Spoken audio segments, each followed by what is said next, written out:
সারা দেশে কিন্তু কোটা সংস্কারের পক্ষে আন্দোলন চলছে, আবার এই কোটা যেন থাকে সেটার পক্ষেও আন্দোলন চলছে, অর্থাৎ পাল্টাপাল্টি কর্মসূচিতে।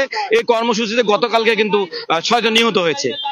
আজকে বড়খাতায় কোটা সংস্কারের দাবিতে একটি মিছিল বের হয়েছিল। এই মিছিলটি আমি সাধারণ ছাত্রছাত্রীর বলবো না, এই মিছিলটিতে যারা বের করে, যারা নেতৃত্ব দিয়েছে, তারা আওয়ামী পরিবারের সন্তান এবং ছাত্রলীগের রাজনীতির সঙ্গেই তারা জড়িত, হয়তো তৃণমূলের কর্মী। প্রথম দিকে যখন তারা মিছিল বের করার চেষ্টা করে, তখন ওই বড়খাতা আওয়ামী লীগের যুগ্ম সম্পাদক লাবলু ভাই তাদেরকে বুঝায় পাঠায় দেয়। তারা আবার বড়খাতার গরুহাট থেকে তারা মিছিল বের করে। যখন তারা এই মিছিলটা বের করে যখন তারা বাস স্ট্যান্ড পার হয়ে তারা দোয়ানি মোড়ের দিকে যাচ্ছে, মামার বাড়ি নামে যে হোটেলটা আছে তার সামনে, অর্থাৎ বড়খাতা কলেজ গেটের সাথেই, সেইখানেই মিছিলে হামলা না করে আমরা যারা সাংবাদিক, প্রথমে আমাকে ধাক্কা দেয়, তারপরে রিফাতকে একেবারে রড দিয়ে, ওইখানে ছাত্রলীগের সাধারণ সম্পাদক রশিদুল, সে একেবারে সহ 2 জন রড দিয়ে মারধর, এমন মারে সে একে শুয়ে পড়ে। প্রথমে তো আমাকে যখন ধাক্কা দেয়, আমার লাইভ ক্যান্সেল হয়ে যায়, পরে তারপর হামলা চালা। আর ওই ছেলেমেয়েরা কিছু ধাওয়া করে পালিয়ে যায়, কারণ ওই ছেলেরা তাদের সম্পূর্ণ সাংবাদিকদের উপর। আমরা সাংবাদিকরা সংবাদ সংগ্রহ করি এবং সেটা প্রচার করি। লালমনিরহাট তথা সারা বাংলাদেশের মানুষ আমাদের এই হাতীবান্ধার সংবাদগুলো দেখে। বৈষম্য বিরোধী আন্দোলনের যে নিউজগুলো আমরা করেছি, আমরা কিন্তু আবার বিরোধী যারা ছাত্রলীগ এবং মুক্তিযোদ্ধাদের পক্ষে, প্রজন্মের পক্ষেও যারা মানববন্ধন করেছিল, সেই নিউজগুলোও কিন্তু আমরা করেছি। কিন্তু বারবার কি হয়, বারবার সব জায়গায় ওই আঘাতপ্রাপ্ত হয় শুধুমাত্র সাংবাদিক। এটার কারণ আছে, দেখা যায় যে কোনো কালে তাদের সংবাদ আমরা পরিবেশন করেছিলাম, সে হত্যা মামলার আসামি, সে যখন হত্যা করেছিল ওই ছেলেকে, তখন আমরা তার বিরুদ্ধে সংবাদ পরিবেশন করেছিলাম। এই সংবাদ পরিবেশন করার কারণে আমরা আজ তার কাছে আমরা আহত হলাম, আমরা তার মারধরের শিকার হলাম। একটা বিষয় আপনাদেরকে জানিয়ে রাখি, এই রশিদুল সহ যারা আমাদের ছেলেকে হামলা করেছে, তাদের বিচারের দাবিতেই আমরা এই সড়ক অবরোধ করেছি।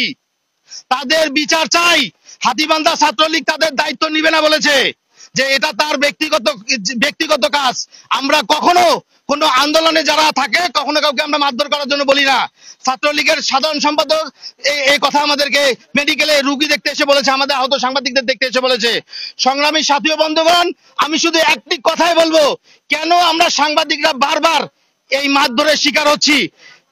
আমাদের সহকর্মী যখন মারধরের শিকার হলেন, তার কিছুক্ষণ পরে আনন্দ টেলিভিশনের প্রতিনিধি সেখানে যান।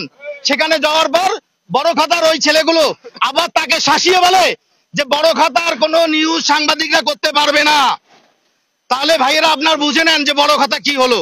বড়খাতায় কি, বড়খাতার নিউজ কি সাংবাদিকরা করবে না? আমাদের কাজ কি? আমাদের কাজ সংবাদ পরিবেশন করা। ঠিক আছে, আমরা আজকে বাধ্য হয়ে এখানে দাঁড়িয়েছি।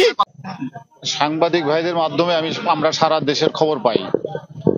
তো সাংবাদিক কোনো পক্ষের না, এ পক্ষে ও পক্ষ কোনো পক্ষে না, সাংবাদিক হলো নিরপেক্ষ। তো সাংবাদিক ভাইদের এই সংবাদ সংগ্রহের জায়গায় যদি কোনো এই প্রতিরোধ সৃষ্টি করে থাকে, আঘাত করে থাকে, অথবা তাকে কোনোভাবে হ্যারাসমেন্ট করে থাকে, আপনারা যে কেউ তার পক্ষ থেকে একজন এজাহার দেন, অভিযোগ দেন, এবং অভিযোগের আলোকে আমরা দ্রুত আইনগত ব্যবস্থা গ্রহণ করব। তবে আপনাদের প্রতি সর্বোচ্চ শ্রদ্ধা আমার ডিপার্টমেন্টের আছে, আমার এসপি সাহেবের আছে।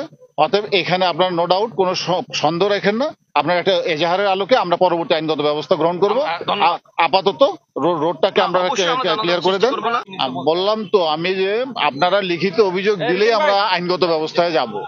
আপনারা এই লিখিত অভিযোগ দেওয়া পর্যন্ত তো আপনার এই ধৈর্য ধারণ করতে হবে।